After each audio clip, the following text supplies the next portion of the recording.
Call up the family, the Embrey family. Please welcome Bruce and Barbara and their great kids, Michael and Monica.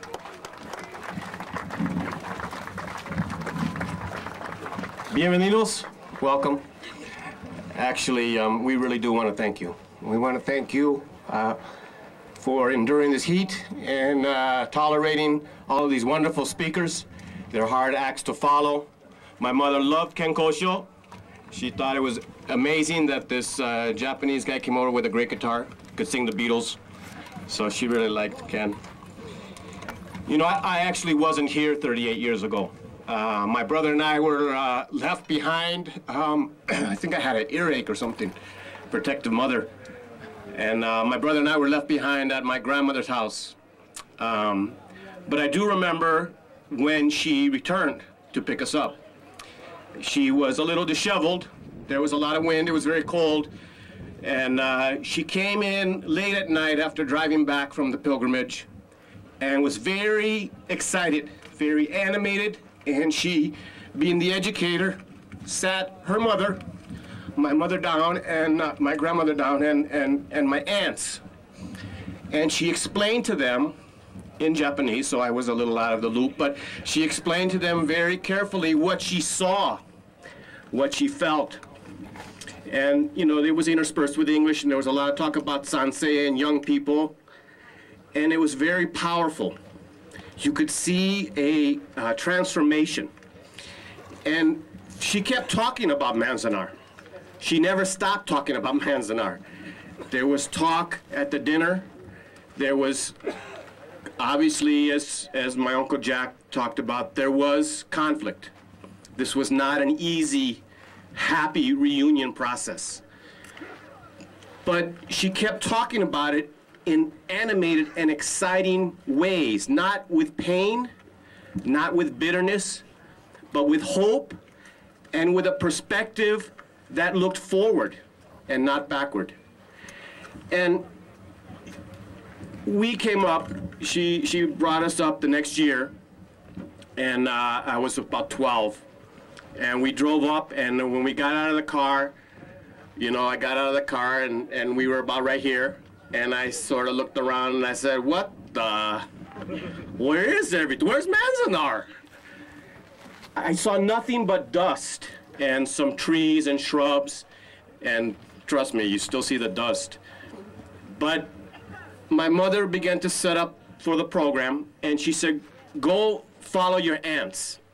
My Auntie Choco and Hide were here, and they began to walk around. And you could see them actually draw strength from this desolate place. They walked around. These two Nisei women, neither one of them was taller than 5 feet, okay? My daughter got the Japanese height genes. They were very small in stature and very quiet. They were good Nisei. And we walked around, we found a broken cup, and Choco started talking about, you remember? This was probably the garden from block number such and such. And you remember, that was the hospital. This must have been the hospital. And Hide and Choco began to talk in very animated ways.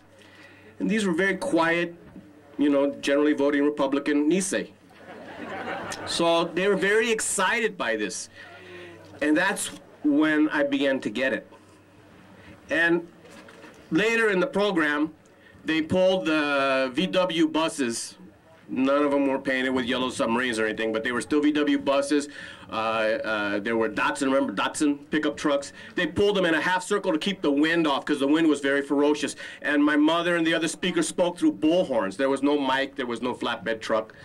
There was about 100 people there. And I looked over and I saw my two aunts, these two tiny little Nisei, very proud and very strong that they had endured this injustice. And that's when I understood what my mother was trying to do.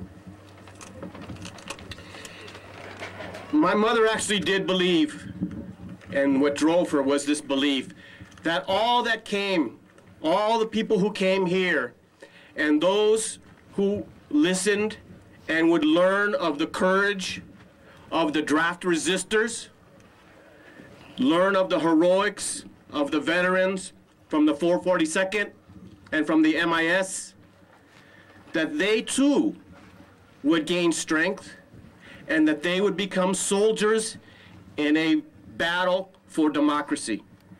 She saw the resistors and she saw the veterans, both, as soldiers struggling for democracy.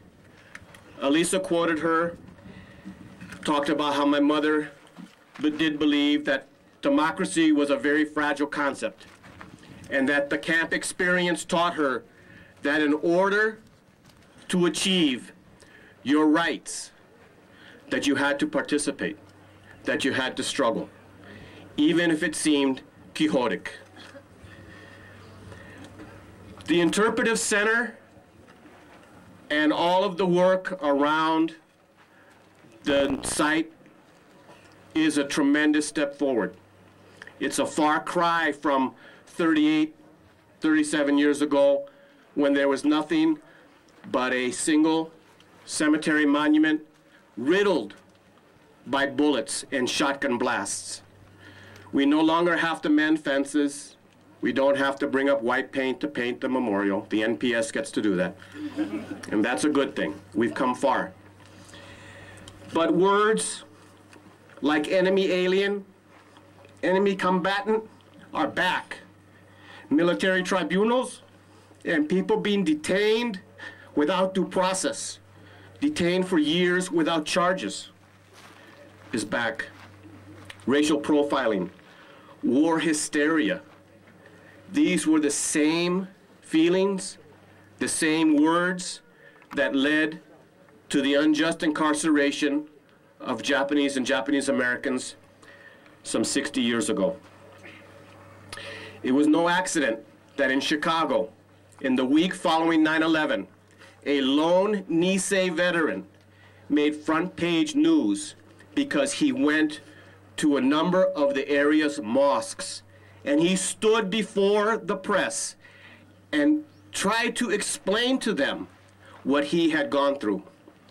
He explained how he and his family and his community were blamed for an event similar to what happened in New York City.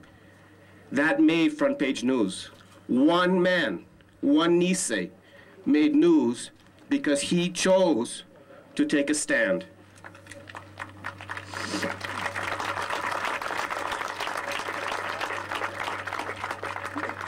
That was his legacy, and that is our legacy.